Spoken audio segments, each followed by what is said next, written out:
有民眾是講，伊對外國的網站買一寡洗喙齒的物件，要寄來台灣，咧申報報關登記的時陣，煞因為講無了解講咱國內有醫療器材管理法，煞變做是違法愛食罪。這關務署嘛表示講，佇咧按算3個月內，會新增加事前預警功能，加強宣導甲提醒。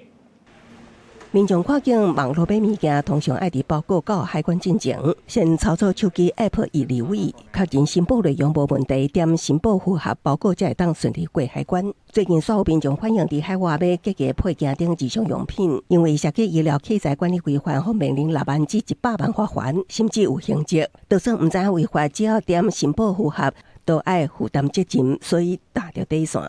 在按易離位之前，它必須就顯示是否需要各台灣的簽署規定衛生署啊、環保署啊，他們有沒有相關的法令規定，提醒消費者，他可以在第一時間就及時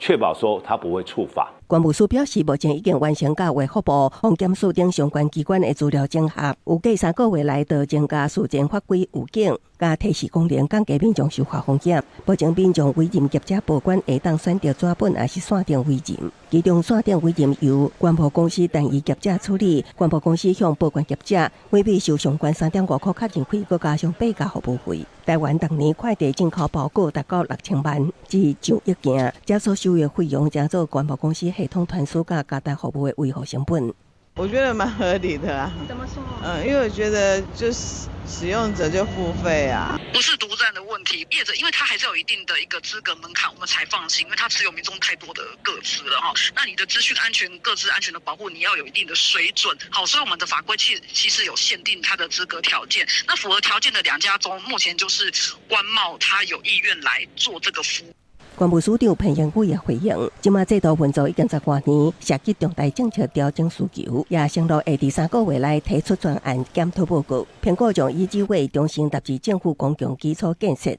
由政府編列預算公營的可行性。記者綜合報道。